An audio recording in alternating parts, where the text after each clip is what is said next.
All right. We're doing a gold stake deck tier list. We're redoing this. The last time I ranked these decks was directly after I achieved C+, which was beating every deck on gold stake at least once.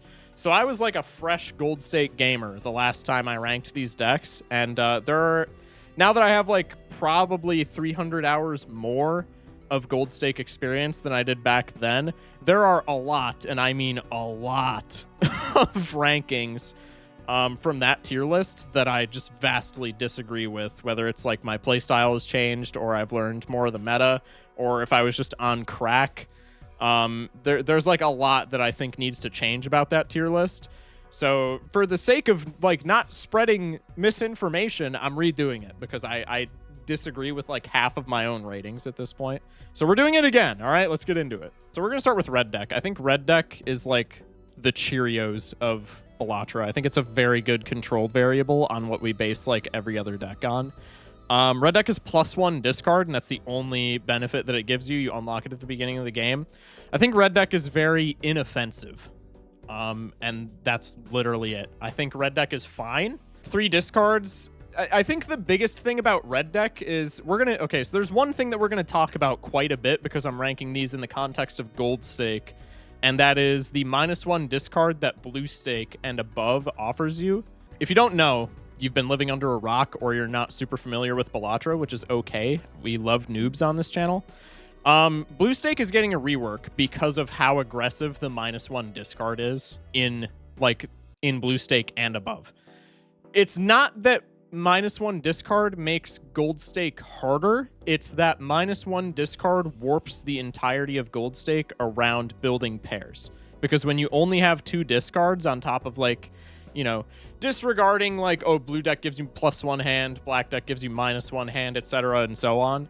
When blue stake gives you a flat -1 discard, pair is the most consistent, the most spammable build, and it's not close. People argue all the time, flushes are fine for gold stake, straights are fine for gold stake. I put up a poll the other day. I say the other day, this was like a month ago at this point, or like 2 weeks. I don't know. Time is like a weird construct. But I put up a poll, and so many people were saying that straights and flushes were good for gold stake. I think they're on opposite sides of the same spectrum. Flushes are just as consistent as pairs and offer marginally more points, but they're only just as consistent as pairs when you deck fix for a suit. And they're also vulnerable to bosses because I think all 5-card hands are vulnerable to bosses. Stuff like the house, the fish really sucks into 5-card hands. And straights are the exact opposite. They score vastly more points than pairs. And a lot of the jokers that interact with straights are more points, compare the duo and the order. But they're not nearly as consistent, not nearly as spammable. I think pair is by and large the best hand for gold stake, which is why a lot of these decks are going to be maybe higher than people would expect, and a lot of these decks are going to be maybe lower than people would expect. That was a really long rant to say red deck is C tier. Or to explain why red deck is C tier. Red deck doesn't really offer you anything tangible, but it does fix the blue stake problem of having less discards. I think red deck is the most, maybe not the most diverse deck in terms of builds, because erratic deck exists, and painted, I guess, by the same token. But red deck, you can very easily play builds that you would normally not want to play because they're inconsistent, because you have that extra discard, because you can see more cards from your deck, right? I used to be a big fan of straights. I was a big fan of straights when I did this tier list the first time. I think straights are fine on red deck because you can a lot of the big problem with straights is that you just end up not finding them, and it really sucks. Because if you don't find a straight, you just die. And red deck removes a lot of the difficulty in finding straights because it gives you that extra discard, and etc. and so on. I think red deck is good for build diversity, and that's pretty much it. Everything else that it provides you, you can argue that it gives you more purple seal value, yada yada.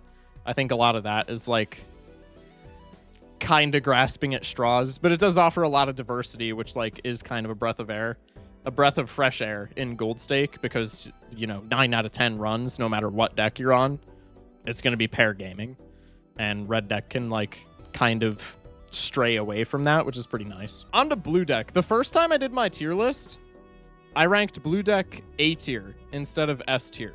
I genuinely do not know what I was on. I do know what I was on. I was on that C+ copium, where I didn't know yet that pairs were like the only thing that you can play in Gold Stake.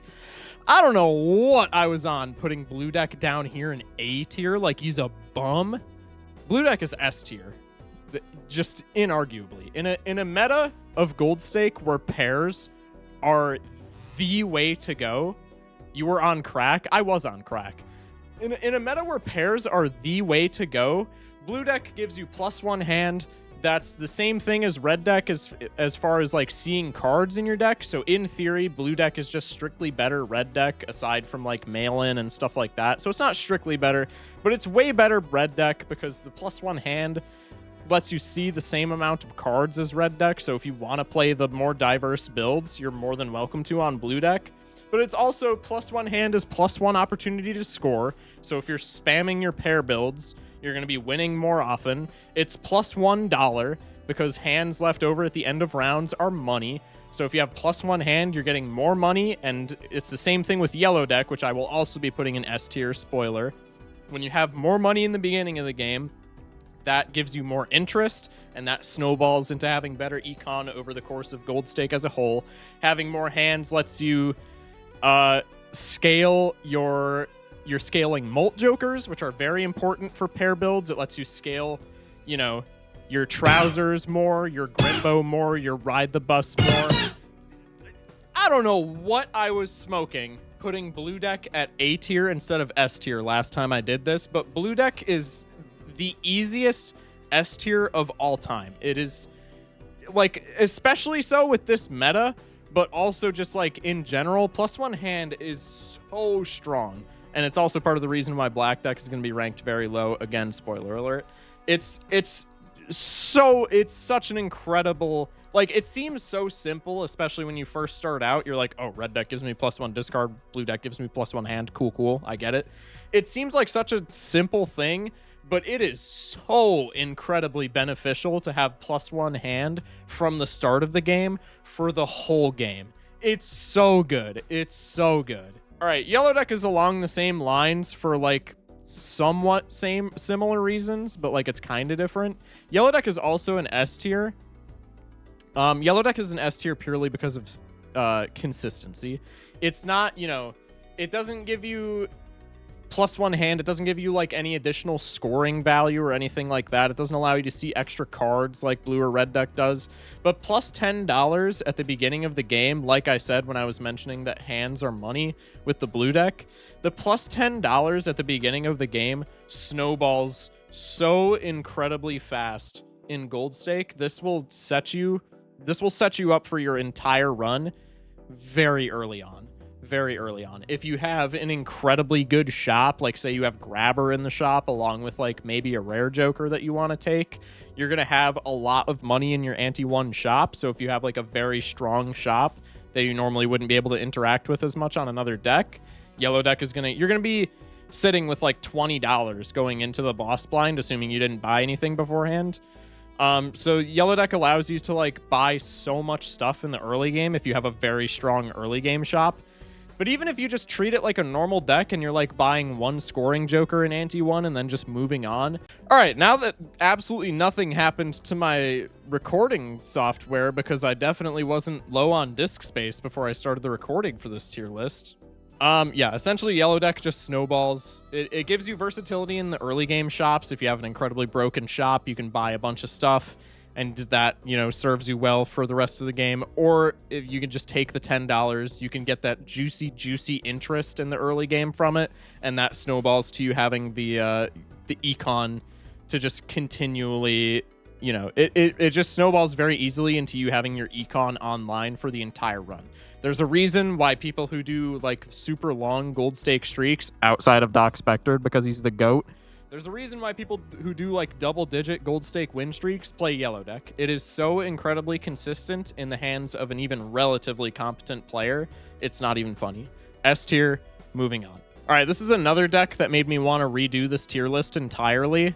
I have no idea I have zero idea why I ranked Green Deck as high as I did last time. I think Green Deck is fine. I think Green Deck can be very strong, but I ranked Green Deck as S tier the first time I did this tier list. What was running through my brain to rank Green Deck as S tier? I have no idea. I will say I think Green Deck is a lot better than people think it is. And I think it's just because people don't know how to play it, they think it's bad. You said because you can roll down to not worry about interest. Well, yeah, my idea when I first did the tier list was like, Green Deck is really good for people who are maybe not familiar with Gold Stake, because such a large part of Gold Stake is like having your econ figured out, and Green Deck kind of does that for you because you can just blow off interest entirely. And the idea is like kind of there for like super new to Gold Stake players, but now as somebody with like probably damn near 300 hours of Gold Stake experience at minimum, it's just such a bad way. It's just such a bad way of like playing Gold Stake, even on Green Deck. I still think playing pairs on Green Deck is like the best way to go, just because that's how strong pairs are in the current Gold Stake meta. I think Gold Stake pairs is like the most incredibly broken and easy to play build for Gold Stake. But a lot of the time, especially in the early game, you're going to be playing a lot of hands if you're playing pairs, because you're going to be having, you know, scaling Molt Jokers. You're going to be having scaling Chips Jokers sometimes, and your pair level is just not going to be that high. So you're going to be like just shitting out a bunch of hands trying to scale all of your Jokers for the later game. And that's going to rob you of a lot of money on Green Deck. Additionally, part of the merit of playing pairs is you can like discard freely to get your gold cards in your hand, because you only need to play 2 cards to play a pair, so the other 6 cards that are in your hand can just be value pieces. A lot of the times you're going to be wanting to discard to find your blue seals. Blue seals are incredibly valuable in Gold Stake for winning runs, especially on pair builds. Again, you're going to be wanting to discard to find those. Gold cards are incredibly valuable. You're going to be wanting to discard to find gold cards, and you're not going to be wanting to do that on Green Deck because your discards cost you money. So a lot of the time you're either spending money to get like value back, or you're just missing out on the value in exchange for money, which like both not terrible, but it's also like if you miss a blue seal and you used all your discards, well, now you're just ass out of like $2 or $3 vouchers dependent, which really sucks. So Green Decks are like, it's finicky if you're playing Gold Stake traditionally, just because your early game, you're not going to be making a lot of money whatsoever. And that can be really awkward for pair builds, because pair builds are kind of all about spending money in the early game, trying to like scale all of your stuff up. And yeah, scaling is like very expensive on Green Deck. That being said, I still think, not having to pay attention to interest is kind of cool, but also like a really good Gold Stake habit is paying attention to interest. And so I always just habitually want to keep like a large chunk of money off to the side for Green Deck. And I would still recommend keeping at least $20 on Green Deck if you're not like struggling for points. And that's because of one thing, Hermit. Hermit's just such a valuable tarot card. Like, it's an instant $20 if you rip it from a pack. That's the only reason that I keep money on me on Green Deck. But like a lot of the times in the early game when I'm maybe still struggling for points, just because of like Gold Stake habit building, I'm like, oh, I have to save some of this money, like a multiple of 5 money, to get interest on it, when a lot of the times in early game Green Deck you maybe want to be spending a lot of that so that you can make more points, so that you can save more of your hands and get more money back. It's just really weird. So I don't think it's like, it's definitely not S. I don't know what I was smoking to rate this S the first time I did this tier list. I don't think it's necessarily bad. I would probably still rank it above Red Deck, but it's like, it's kind of an in-between B tier and C tier for me. Like, I don't, it's not bad by any means. Like, I don't think Green Deck is detrimental to you in any way, shape, or form, but it doesn't provide much unless you get like really lucky or you like really know what you're doing. I think just because there's such a like, there's so much variance for it to provide value for you. that I think I'm going to put it at B tier, because like if you get vouchers that increase your hands or discards, you're getting a lot more money. You know, if you're maybe not playing pairs, then you're probably like, if you're playing a build that wins in one hand, then you're getting a ton of money from leftover hands. Doesn't happen all the time, but it can happen. I think it's B. I think B tier is fine. Make a new tier for Black Deck. Well, that's what I did. This tier list didn't have the F tier to start with, so I made the F tier, and that's where Black Deck is going. Let me tell you guys about Black Deck, all right? There's a series on my channel. It's been somewhat discontinued because I haven't posted an episode in the series in like a handful of weeks. But there was a series on my channel where I wanted to see if it was possible to win streak gold stake on Black Deck only because it's so bad. There was an entire series. I had like an entire existential crisis around Black Deck, and I made an entire series on my YouTube channel to see if you could optimize Black Deck for gold stake, and I played the hell out of Black Deck because it was so bad that I was like reflecting on myself, and I was like, I think I'm losing these Black Deck runs because I'm such a player, which, to be fair, I'm not the best player by any means. On all of my videos that I make of gold stake runs after I achieved C++, which is getting a gold sticker on every Joker, I have my win-loss ratio on the screen so you can gauge just how good of a gold stake player I am. I will say my win-loss over all of the decks, less than 50%. Not a great gold stake player. That being said, Black Deck is insanely bad. Insanely bad. It is such noob bait, it's not even funny, because when you first load into this game, chances are, unless you're like watching outside sources, like if you're learning to play this game yourself, you are probably going into every deck thinking, okay, my jokers are where my scoring comes from. And so you look at Black Deck and you say, +1 joker slot.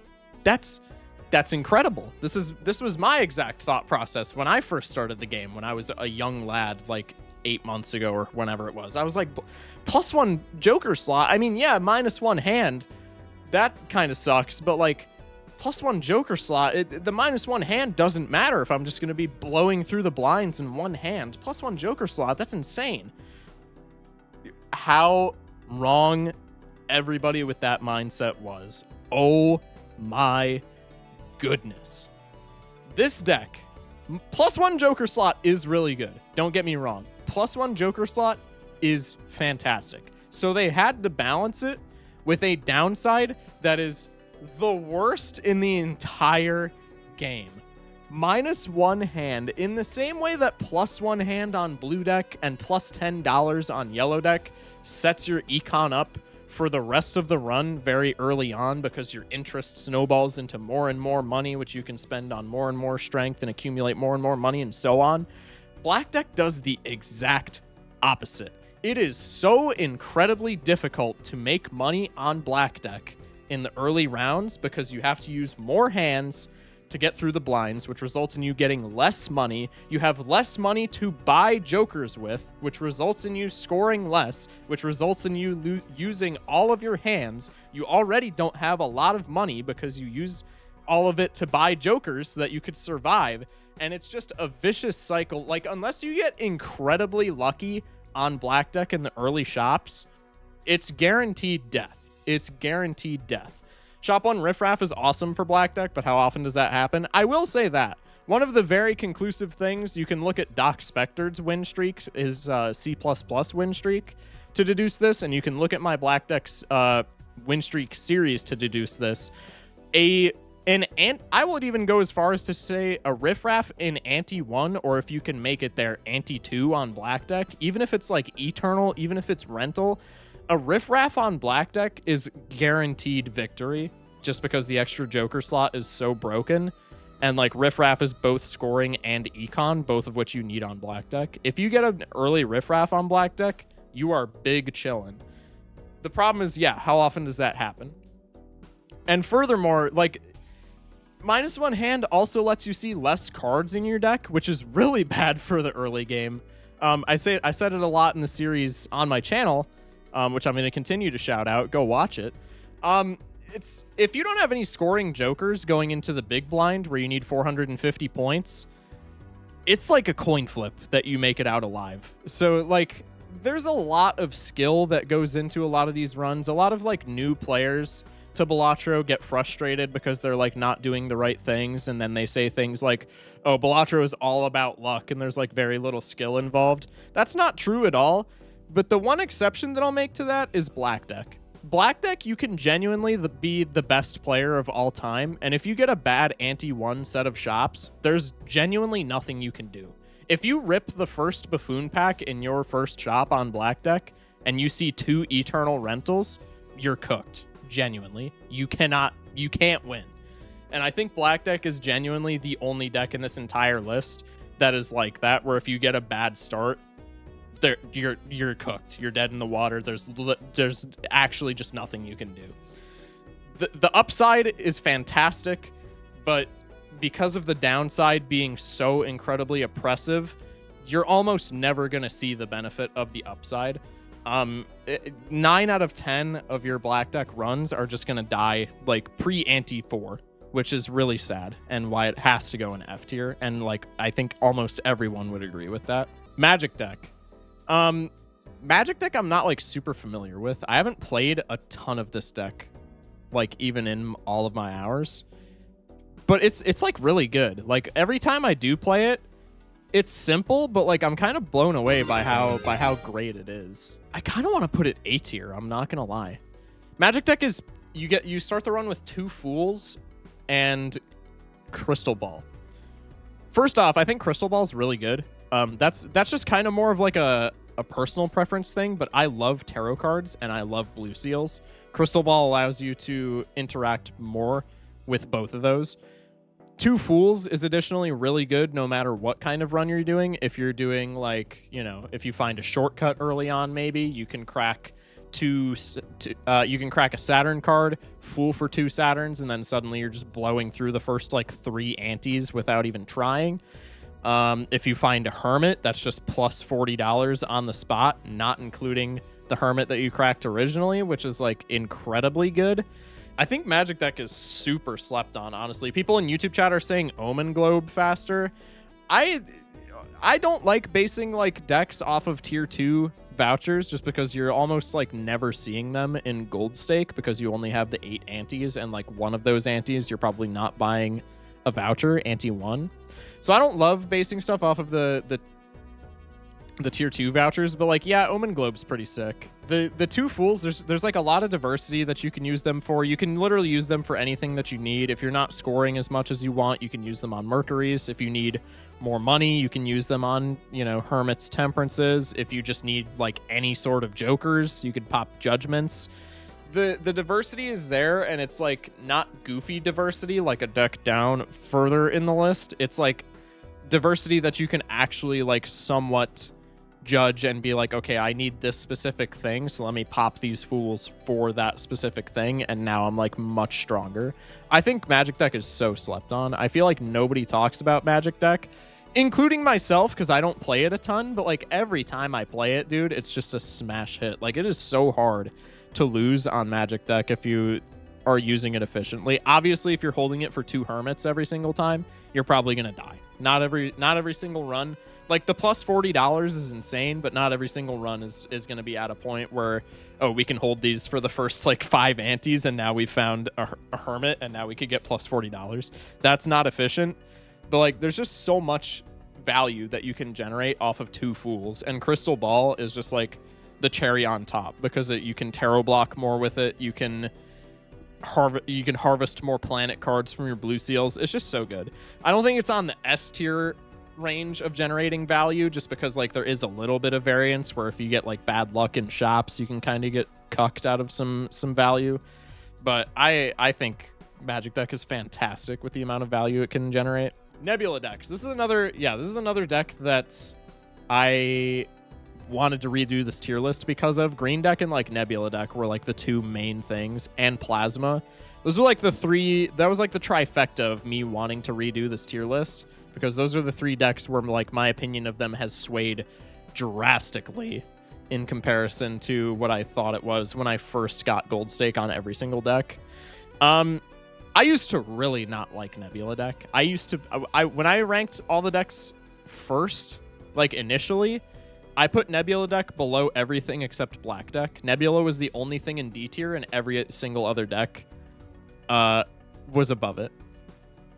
I still don't love Nebula Deck because -1 consumable slot is really frustrating. I'm just going to keep it a stack.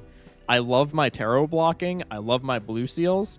I love my emperors and high priestesses when I don't have like better tarot cards to take. Nebula nerfing all those things. Is it the worst thing in the world? Not really. Does it matter in the majority of Nebula runs? It can, but like not as much as like you might think. Does it piss me off a lot? Yeah. So like Nebula is one of those things where like I don't think it's that bad. It just kind of meshes poorly with my playstyle because I love having stuff in my consumable area, and Nebula allows you to have half of the things in your consumable area. The thing that I wanted to cover last time I said Telescope early on was bad. Telescope early on is bad if you're not forcing pair. But it's just the meta of Gold Stake. Nebula allows you to pair max easily. Yeah, exactly. Gold Stake meta is play pair or die on like over 50% of runs. I think Telescope ante-1 is really bad if you're trying to pivot into a hand that's like not as spammable and doesn't fit into Telescope as easily. But like that's kind of a moot point because if you're not pair maxing on Nebula Deck, you're just genuinely not playing Nebula Deck correctly. Like I'm a big advocate for not forcing any particular build in Balatro, but after playing so much Gold Stake, I can very confidently say if you can make it out of ante-1 with a run, I think you can pair max with it. I think maybe it's a little more difficult than some other avenues would be, but I think you can. I think if a run makes it out of like the very early game without like too much of a problem, you could pair max. And I think especially with pairs being like very easy to put in your Telescope on Nebula Deck, I think pair maxing on Nebula Deck is just always the play. I think you can almost always pair max on Nebula Deck and never get punished for it. Does the -1 consumable hurt? Yeah, it's frustrating, but I think Telescope more than makes up for it. I don't think it's on the same caliber as Magic Deck, but I do think it's above Green Deck. I'll put it in B tier. Maybe I'll switch that up. But yeah, last time I did these rankings, I thought it was terrible. I think Nebula is like not that bad, honestly. I think it's not that bad. Ghost Deck. Ghost Deck I think is S tier.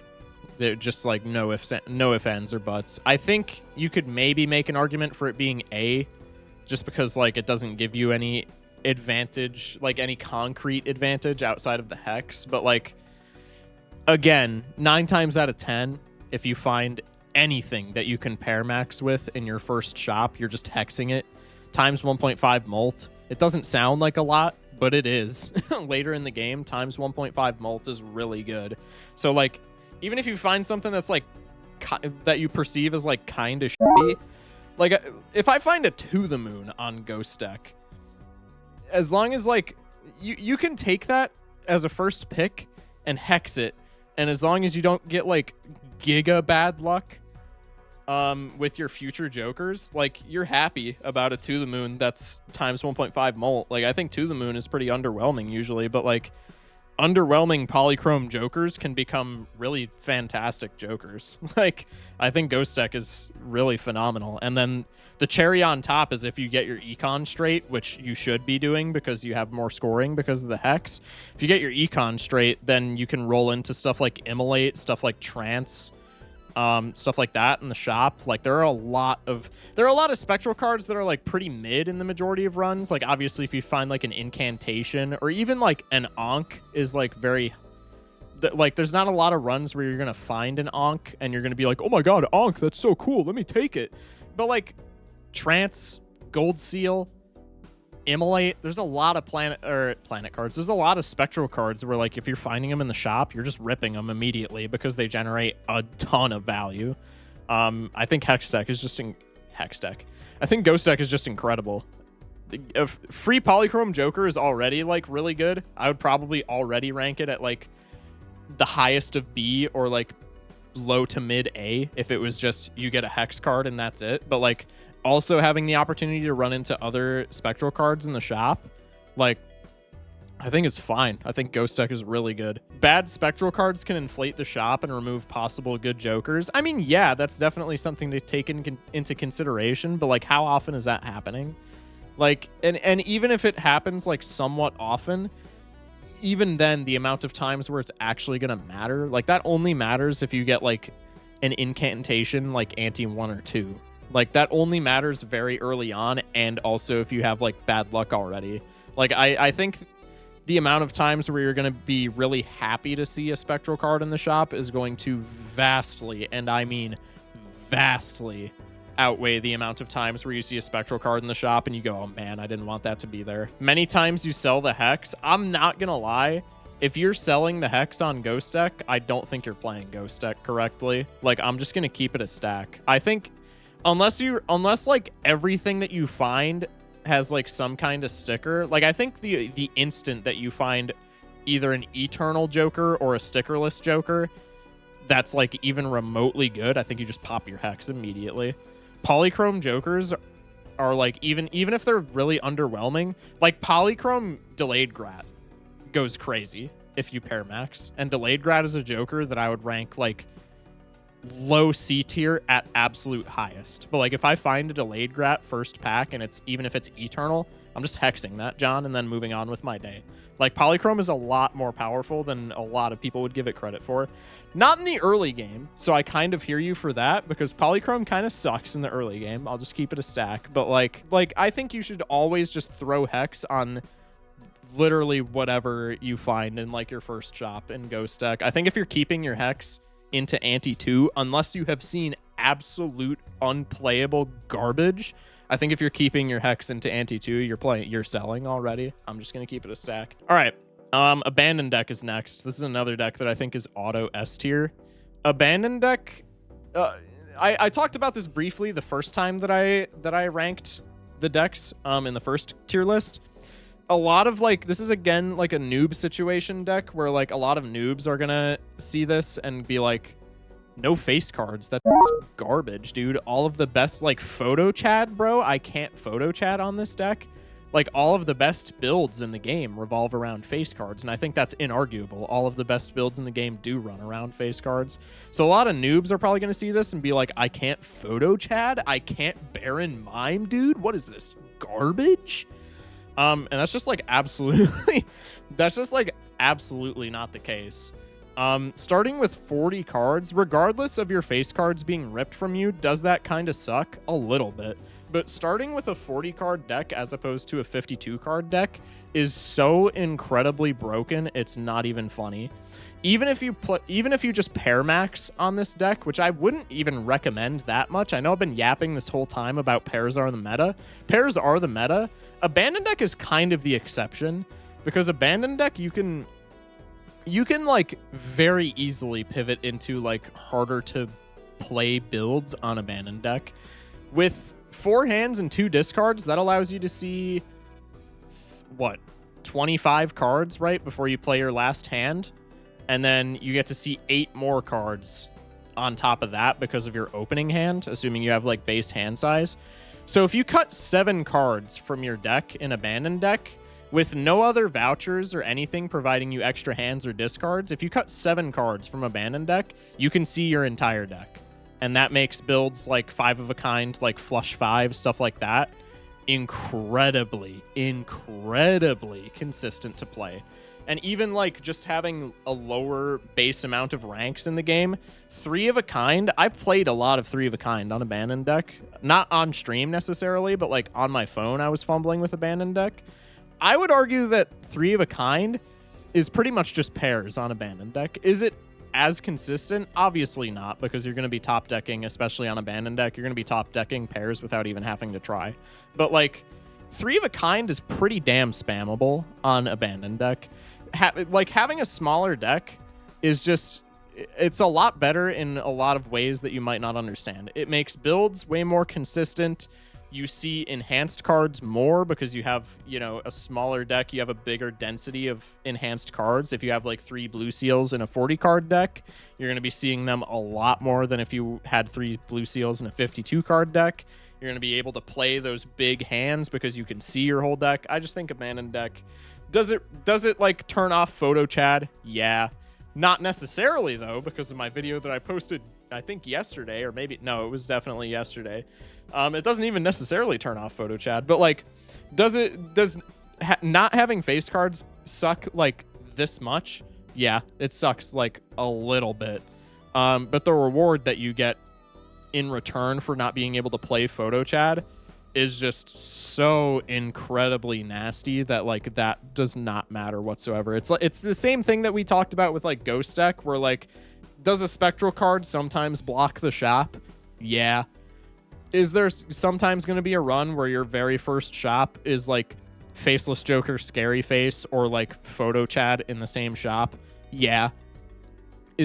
Are those circumstances going to be vastly outnumbered by the fact that you can like so consistently just play better builds? Yeah. Abandoned Deck is S tier. That's like all there is to it. Okay, Checkered Deck. My chat's yelling at me on both platforms because they think I'm going to rank Checkered Deck low because I hate flushes. I already went into the rant when we discussed Red Deck on why I hate flushes. They're just pairs, but less consistent and more deck fixing requiring. So I think flushes are really bad. That being said, you don't have to play flushes on Checkered Deck, so I don't know why everybody's freaking out thinking that I'm gonna like rank this super low. You can just play pairs on Checkered Deck and it works completely fine. It's like this much annoying because there are hands where like the cards that you want to cycle alongside your pair will result in you playing a flush. So like maybe you have to cycle a card here and there that you don't want to cycle, but like that's a very minute thing. Most of the time that really doesn't matter. I think Checkered Deck's just like like not liking, just because I don't like flushes, like I think it's very mid. It's very easy to like play flushes and then pivot into flush house. I'll give it that. Or like even straight flush if you get something like a shortcut is kind of just free. So like there's a lot of, I think it's just on the same level as Red Deck, where like, is there a lot of opportunity that the deck provides you to like play more diverse builds other than pair? Yeah. Does it give you anything tangible outside of that? No. A lot of the times the deck fixing isn't really going to matter. I will say, okay, I wanted to put it at C tier. I will say, I'm still putting it at C tier, actually. I'm still putting it at C tier. But I am going to put it above Red Deck because I will say the one consistent thing that I actually really love about Checkered Deck is something that it shares in common with Plasma Deck. And that is because the deck is like fixed in a certain way very early on. You can get through the entirety of the first ante without buying any jokers. Like every single time you load up Gold Stake, you can get into a run with Checkered Deck and not open any buffoon packs and just effortlessly beat ante 1, which I think that's really cool. I think that's like definitely actually something that Checkered Deck does really well. I think that's like a very good thing going for it. Because it doesn't force you to like have these crappy early game shops where like maybe you open a buffoon pack and there's just garbage in it. Like it's the same thing as like Plasma, where like you don't have to open packs just because you know your scoring is already online. So you can like, if there's a great joker in the shop, obviously you're gonna buy it. But like if you just have like buffoon packs and there's not a guarantee that you're gonna get good jokers, you could just go next and like save your interest money into something that you actually want, and you can still not worry about dying like whatsoever. Like even round 4, like ante 2 small blind is completely achievable with Checkered Deck. I actually like that like a lot concerning Checkered Deck. Otherwise I think it's just like really mid. Otherwise I think it's just like really there's like nothing that it offers you. Or maybe I should say there's nothing that it offers me, because I don't like flushes. I really don't like flushes. But like it's not bad. It doesn't offer you anything, so it's not like fantastic. Not sponsored, but like it. Actually, I'm putting it below. I don't know. It's on the same level as red deck because like it encourages the diversity, but like red deck actually gives you something tangible. I guess so does checkered deck if you're playing flush. I just don't like flushes.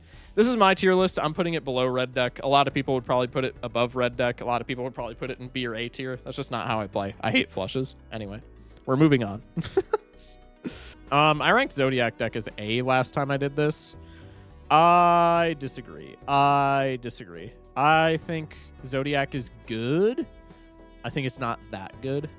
The big thing is, again, it's like it doesn't offer you anything tangible. It doesn't offer you any like just genuine value. I mean, obviously, a big part of your strength in gold stake runs is going to be shopping.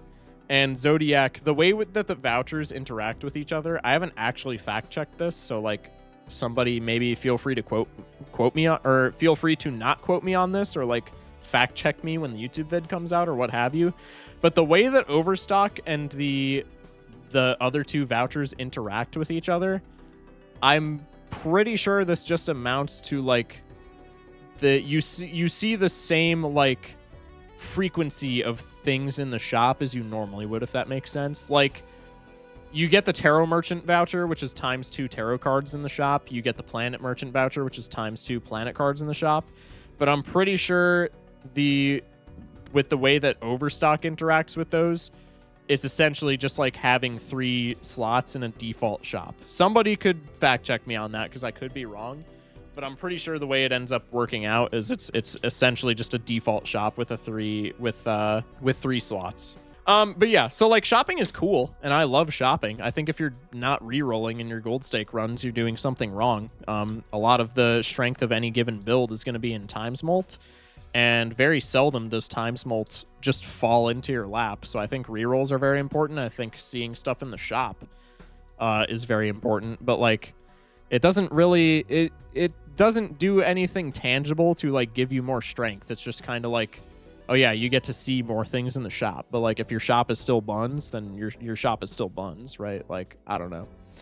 I think it's kind of slept on. I like Zodiac Deck as like a fun deck, but it doesn't really like do anything for you. Like an extra shop slot is really cool, but it's not like incredible in my opinion.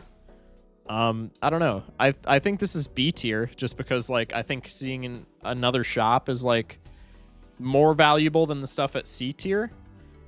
Seeing another shop like shop slot, God. There's like a lot of good that can come from that. Like you can see, you know, another Joker that you may have had to reroll for, and you can get more points. You can see like a planet card that you maybe wouldn't have seen that makes you stronger that way. Tarot blocking and stuff like that is maybe a bit more efficient if there's more slots in the shop, but like it's like nothing tangible like in the same way as blue deck and yellow deck and all those decks. Like it gives you value, but nothing that's gonna like make itself known early on, I guess is what I'm trying to get at. I do think Zodiac is better than average, but like just barely. It's not like incredible. I smell an S tier coming. I was just about to say, I think this is probably going to be the most contentious point in the entire tier list. This or Plasma Deck are going to be where I catch the most flack. I think Painted is S. I genuinely think Painted is so S tier, it's not even funny. Painted Deck, like on paper, the -1 Joker slot is really bad, but Painted Deck also is just, okay, instead of pair meta, it's straight meta. Because with +2 hand size, straights become just as common to play. Like they become just as spammable as pairs. Maybe not just as spammable as pairs, but like straights become incredibly spammable when you're playing with +2 hand size. And it's like comparable to pairs. Like, are you gonna have to discard to play straights? Yeah. But like I would say most decks you can play 4 pairs consistently. I think Painted Deck you can play 2 straights consistently, and I think they score relatively the same. I think straight maxing on Painted Deck is almost always a free win, just because Saturn as a planet card scales so incredibly well that you can ditch the equivalent of a Joker if you just play straights. and Painted Deck makes them so incredibly consistent. Shock not painted is S. It should be A. No, it's definitely S. Sometimes you can ecto and just have 9 hand size with 5 jokers. I mean, that's a pretty niche scenario, but like, yeah, definitely. Painted straights are so good that it beats the pair meta. That's essentially what I'm getting at. Like, they become not as... okay, I said they become as consistent as pairs. That's crazy. But they become consistent enough where they score roughly in line with pairs. I think Painted Deck is really good. And then also more cards being able to be held in hand. You can keep your gold cards more efficiently.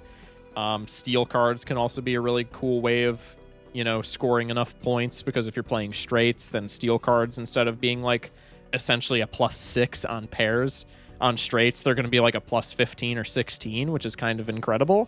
And then blue seals. Blue seals are disgusting in regular gold stake. They're like just as easy to keep your hand if you're playing straights on Painted Deck, and they're even better on Painted Deck. Blue seals are disgusting in gold stake, but they are like, if you get a blue seal on Painted Deck and it's in the line of like straights that you're playing, you just auto win. Like, blue seals on Painted Deck are so incredibly nasty. It's so good. I think Painted Deck just... It's an example of a deck where, like, does it give you any, like, tangible value, like the blue deck and yellow deck and etc. and so on? No. But it gives you so much consistency that it's just like, dude, it's so good. It's on the same note as, like, Abandoned Deck, where, like, they don't really give you anything, but they make certain builds so consistent that, like, they don't really have to, because those builds kind of give you things themselves, if that makes sense. I think it's so good. First D tier is coming. Yeah, chat knows me too well. Anaglyph deck. So I have, let me pull it up in my alt tab. For those on the channel who play Magic the Gathering, because I know it's like a decent amount of my regulars on Twitch, and I'm assuming once this gets made into a YouTube video, there's going to be a lot of people on YouTube who understand the Magic reference that I'm about to make. So let me pull this up in an alt tab, and I'll show you guys what I'm equating Anaglyph deck to.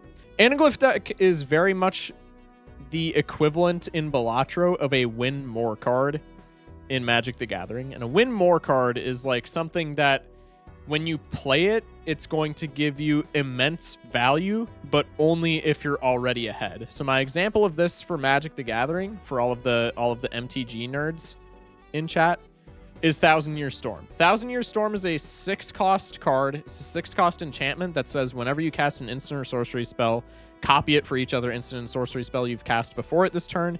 You can choose new targets for the copies, etc., and so on. So it says instants and sorceries, if you don't know anything about Magic the Gathering, they're essentially just one-time use cards that give you some kind of tangible value, whether it's drawing more cards from your deck, whether it's killing an opponent's monster that they have, whether it's, you know, giving yourself more mana, which is the essentially money if we're thinking about this in Balatro terms. So this enchantment says I cost 6, which is pretty expensive for Magic. Maybe people can argue that it's not, but I would say in the grand scheme of Magic, it's pretty expensive. This enchantment says you can pay 6 for me, I sit on the field, and then whenever you cast like a value spell, I copy it for every other value spell that you've cast before it in the turn. This is a win more card.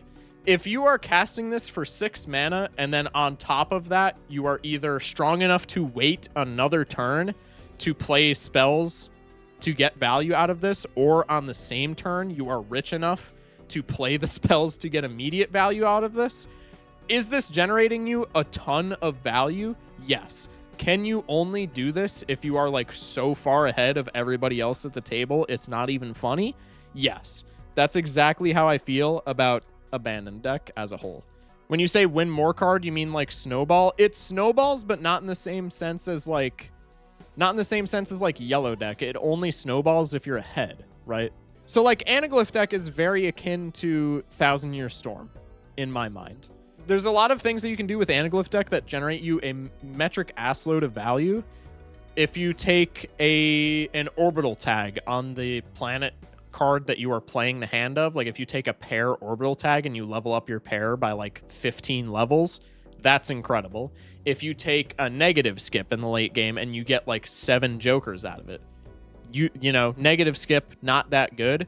7 negative skips for 1 skip, I would say usually not even that good, but like it can be good. Economy tag, investment tag can be insane amounts of money if you skip late in the game for them, and it is like a ton of value. The issue is Anaglyph Deck does not provide you with anything else. So if you, there's just always the chance. A lot of the skips in this game are just like not good, even if you have like a lot of them. Like if you find a foil tag or something like that in Ante 6, 7, 8, you're not taking it. It sucks. Same thing with like holo tag, uncommon tag. There are so many tags in this game where like even if you have a plethora of them, they still suck. So like there's not even really a guarantee that you're gonna find something that you care about in the late game. Additionally, this deck does not provide you with anything with any sort of benefit, not even like a tangible benefit like I was talking about before. This deck provides you with literally nothing unless you skip. So you're already going to be a lot weaker just because you don't have anything else on this deck. So you can only take these big, gigantic skips, A, if you like find them in the late game, but B, if you can afford to skip for them. And a lot of the times on Anaglyph Deck, I mean, maybe I just suck, but like a lot of the times on Anaglyph Deck, even if you find like an incredible economy tag in the late game and it gives you like $240, if you skip for it, you're just you just die because you're not strong enough to be like skipping blinds that late in the game. I think Anaglyph Deck is very much so a 1,000-year storm in that if you're already winning, it's like incredible. It can be very fun because you can generate negative skips, which like, are they that great for winning runs? No. Are they objectively very fun? Yeah.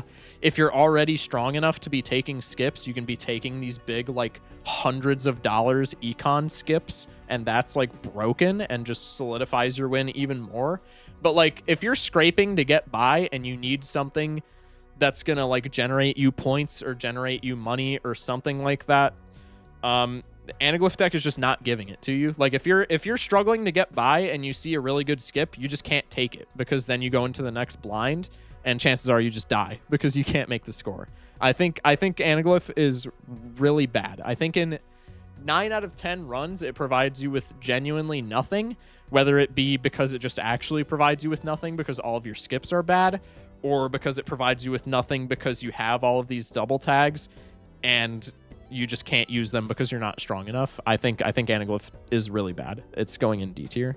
Yeah, I said Painted is probably going to be the most contentious pick, and a lot of my chatters agreed with me that it was S tier. So Plasma is probably going to be the most contentious. I honestly don't know where to rank Plasma, just because when I first did this tier list, when I had first gotten C+, I ranked it S tier. I no longer think that's the case, purely just because I think Plasma, unless you're like literally photo chatting, I think Plasma is really obnoxious to get a run off the ground on. The generic advice that you're given for Plasma Deck is chips max in the early game, and then once you get to a certain point in the run, pivot to like times molt effects, and then your molt number will like vastly outrank your chips number to the point where you'll be scoring more points. I don't think that's always necessarily a great play. It obviously depends a lot on your build.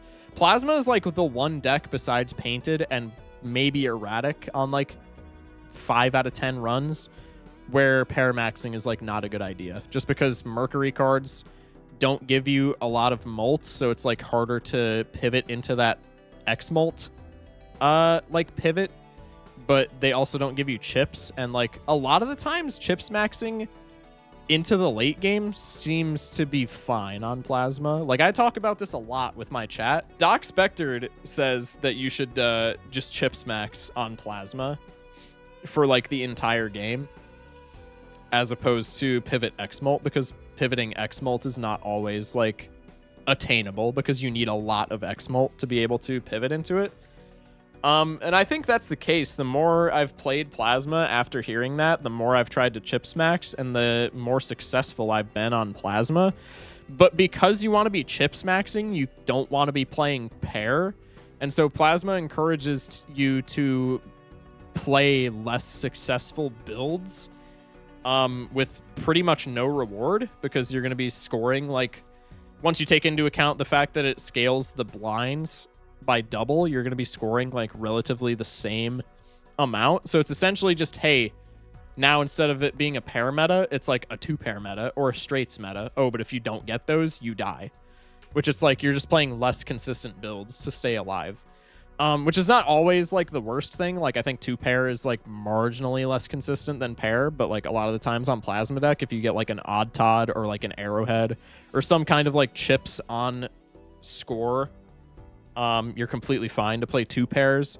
If you get like a shortcut straight, I mean, if you get a shortcut on any deck, straights are like free, but especially so on Plasma Deck, just because again Saturn scales so well. But like Plasma is just really weird because, again, unless you're like doing these broken ass builds where you're like photo chatting your nuts off, it kind of forces you to play less consistent builds, which is not very good.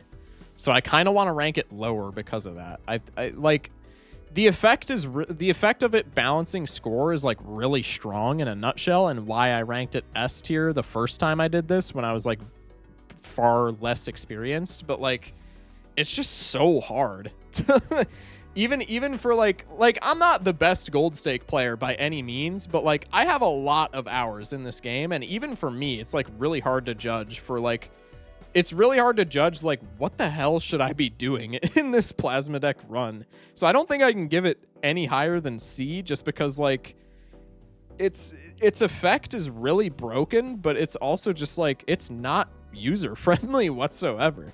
Like this is kind of the Adobe of the Balatro decks, right? Like for people who know how to use Adobe, this deck is for people who know how to use Adobe, aka for people who are like very experienced with Plasma Deck.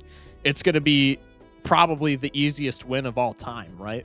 But for people who are maybe, you know, not as experienced with like Adobe, it's just the least user-friendly experience of all time. And it's just like such a weird deck to try and pilot to victory. I don't think I can give it any higher than C. Chips maxing just dies to Vessel 90% of the time. Yeah, but Molt maxing dies to like not getting a second times Molt piece 100% of the time, I would say.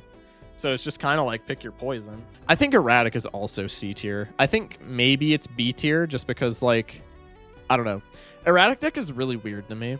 I've never been a fan of Erratic Deck. Like, what did I rank it? I ranked it C tier in my original tier list, and like I think that's a fine ranking. I kind of want to go B with it just because like I think it's kind of along the same lines as like some of the decks in B. It's more along the lines of the decks in C though. Like the decks in C are like they don't provide you anything tangible, but they make less, with the exception of Plasma. It's like kind of like Red Deck and Checkered Deck, right? Where like Red Deck and Checkered Deck don't really offer you anything tangible, but they make more diverse builds more consistent, and so a lot of the times that can be kind of like good in certain runs. And Erratic Deck is like the same thing. Like Erratic Deck doesn't really do anything for you, but sometimes there's just an Erratic Deck run where like, hey, you have 16 kings. We're playing 5 of a kinds. Hey, we have a lot of these specific ranks and not a lot of these specific ranks. If we do like this much deck fixing, we can play 2 pair at pretty much the same consistency level as pair, right? So like it doesn't really offer you anything, but there are a lot of times on Erratic Deck where you like evaluate your deck for like 5 seconds, and you can just be like, okay, this slightly less consistent build than pair is now actually like just as consistent as pair, so now we just go this direction because it's stronger, right? I think there's a lot of fun factor to Erratic, but like it doesn't offer you anything. It's just kind of like, hey, you can play 2 pairs, or like you can never play straights on Erratic. I was gonna say straights because I'm like locked in on Plasma Deck. You can never play straights on Erratic unless you're like literally the luckiest player to ever touch this game. I think straights are always bad on Erratic, but Erratic a lot of the time is like, hey, you can play 3 of a kinds really consistently now, or like you can play 2 pairs really consistently now, which is like, it's cool, but it's also just like, okay, this doesn't really do anything for me, right? So I think C is like perfectly fine. I would probably put it above Checkered Deck just because I think it offers like Checkered Deck. I'm usually still playing pairs unless I get like a really flush heavy start where maybe I get like photo chat or like the tribe or something early on, and I'm like, okay, now I'm flush maxing. Erratic is at least like right at the start of the game, your ranks are randomized to the point where like, okay, I know that I'm playing this, this, and this from the start, regardless of like what my shops end up being.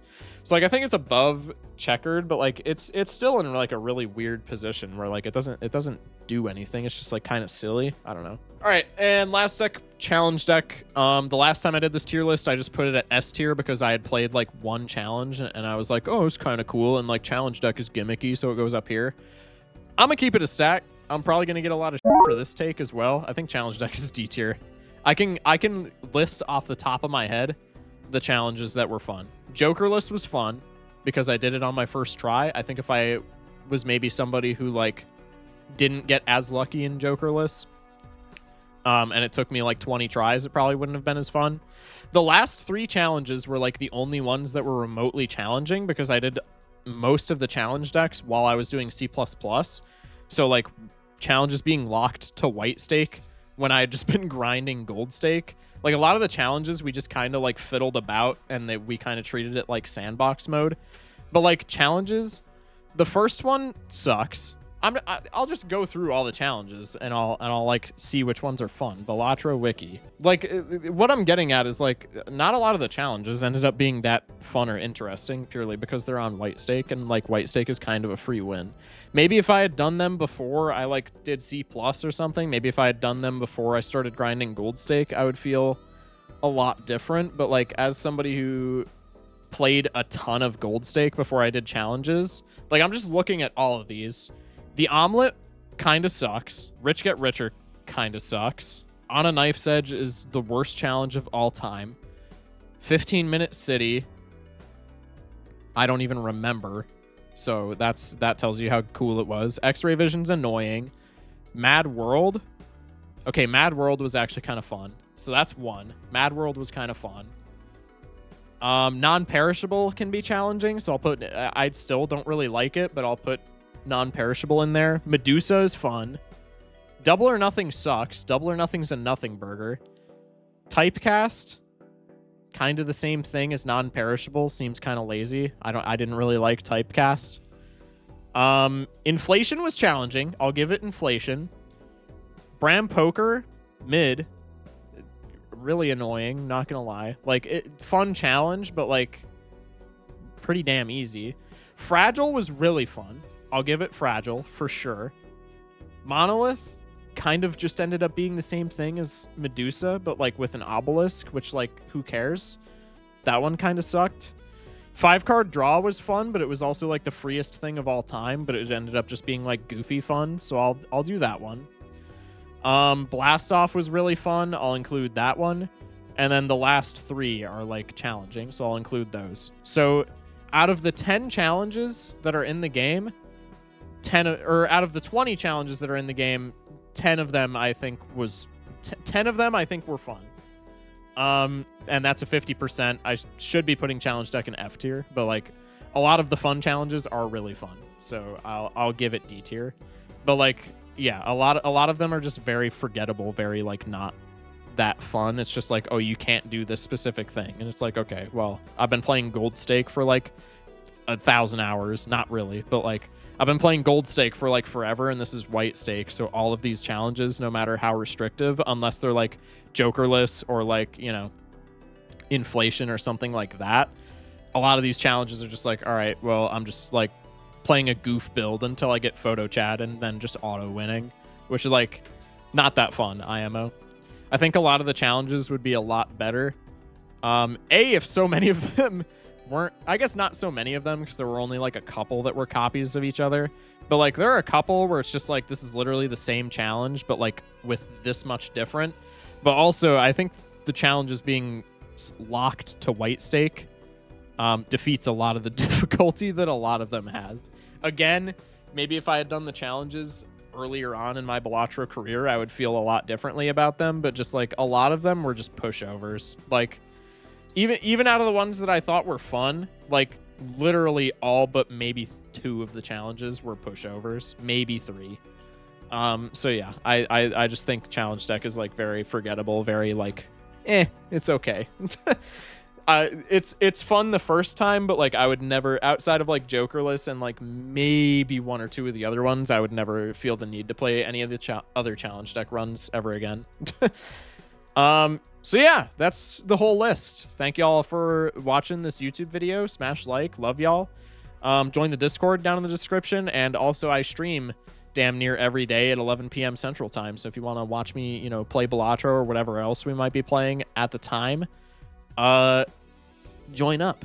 Love y'all. Thank you for watching. Smash like, stay safe, sleep well, and have a good one. We took 2 hours to make a tier list.